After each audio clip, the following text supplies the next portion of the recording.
അങ്ങനെ big boss വീട്ടിൽ വീണ്ടും സംസാര വിഷയമായി സിജോ ചേട്ടൻ എത്തിയിരിക്കുകയാണ്. ഇന്ന് നമ്മുടെ ഋഷിയും അതേപോലെ തന്നെ അൻസിബയും സംസാരിക്കുകയാണ്. നമ്മളെന്താണെങ്കിലും സമ്മതിച്ചു കൊടുക്കണം നമ്മുടെ സിജോ ചേട്ടനെയും റോക്കിനെയും. കാരണം ഇത്രയധികം ഫൈറ്റ് ഉണ്ടാക്കിയിട്ട് അവർ പിടിച്ചു നിന്നു എന്ന് പറയുന്നത് വലിയൊരു കഴിവ് തന്നെയാണ്. കാരണം നമ്മളോടൊക്കെ എന്തെങ്കിലും പറഞ്ഞ് വന്നു കഴിഞ്ഞാൽ ആ സ്പോട്ടിൽ തന്നെ ഞാൻ അടിക്കുന്നതാണ് ഇപ്പോൾ നമ്മുടെ ഋഷി പറയുന്നത്. അപ്പോൾ അൻസിബ അത് തിരുത്തി പറയുന്നുണ്ട്. അൻസിബ ഇപ്പോൾ പറയുന്നത് ശരി തന്നെയാണ്. നമ്മൾ ഈ ഗ്രൗണ്ടിലൊക്കെ കാണുന്നത് പോലെയാണ് എന്തോരം നേരം അവർ ഫൈറ്റ് ചെയ്ത് അങ്ങനെ നിന്നത്. സത്യം പറഞ്ഞാൽ എന്നെയും കൊണ്ടൊന്നും പറ്റില്ല കേട്ടോ ഋഷി. ഞാനൊക്കെ ആണെങ്കിൽ എനിക്ക് ഈ ദേഷ്യപ്പെട്ട ആളുടെ മുഖത്തേക്ക് പിന്നെ നോക്കാൻ തന്നെ ദേഷ്യമായിരിക്കും.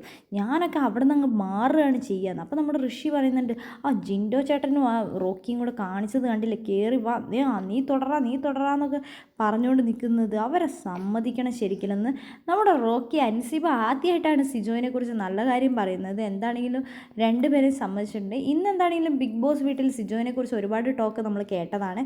ബിഗ് ബോസ് എന്താണെങ്കിലും സിജോയിനെ കുറിച്ചുള്ള ടോക്കുകളെല്ലാം ഇന്ന് പ്രേക്ഷകരിലേക്ക് എത്തിച്ചിട്ടുണ്ട്. നമുക്കെന്താണെങ്കിലും കാത്തിരിക്കാം. നാളെ നമ്മുടെ സിജോ ചേട്ടൻ വരുന്നുണ്ട് എന്ന വാർത്തകളാണ് ഇപ്പോൾ സോഷ്യൽ മീഡിയയിലൂടെ നമുക്കറിയാൻ